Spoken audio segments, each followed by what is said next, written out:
Good day. Welcome to the American Security Council Peace Through Strength Brief. I'm Lawrence Sanford, Senior Analyst with the American Security Council Foundation.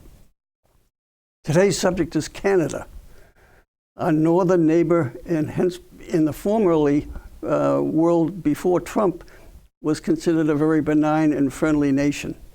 Not so much anymore. They are quite upset with Trump's tariff policies and have instituted various steps. And the most recent example is the governor or president of the Ontario, namely Mr. Ford, released an advertisement. I saw it down here in Florida, quoting and showing President Reagan talking about tariffs. And in it, Reagan talked about tariffs being bad for business, bad for the American people, and in the long term, are not advantageous. But what this advertisement selectively omitted was the fact that Reagan ended the speech by saying, in some instances and versions of national security, tariffs serve a very useful purpose. And so generally speaking, I agree with Reagan. The tariffs in the long run are not good when you're dealing free trade with fair partners. But the problem is, in today's world, we're not dealing in free trade. We're dealing with Chinese Communist Party, Marxist agenda of mercantilism, where they favor their organizations and jeopardize Americans. And so we have $300–400 billion deficits every year with China with the unfair trade policies. And we can't do the same thing in China. So it's been a one-way street. And therefore, to me, tariffs are certainly justified.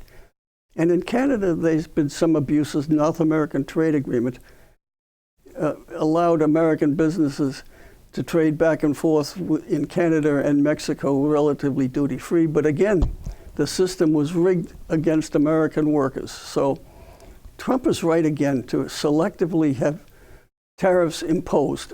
Generally speaking, in the long run, they're not going to work. But if they, our trading partners, treat us fair, then we should treat them fair. Reciprocity should be one of our national goals in dealing with all sorts of companies. And the other thing we have to remember, over the last 20 or 30 years under liberal, progressive leadership in Canada, they've had a huge influx of foreigners, and in particular Chinese. And Vancouver, British Columbia now is a major hub for manufacturing of fentanyl and other Chinese-related triad drug deals. And so the Chinese have corrupted the Canadian government with influence peddling and purchasing of companies and influencing of politicians. So, and the other, last but not least, is they have a big influx of Muslims, which is affecting their social cohesion. So, yeah, there's some issues with Canada. Trump's idea of making them the 51st state, I think, is just a typical Trumpian move, and it's not going to happen. Though Alberta, one of the provinces, is talking about joining the U.S. because of all the policies in Quebec and in Montreal, those areas that are favoring them receiving federal money, and Alberta just sends money to the federal government and doesn't get much in return.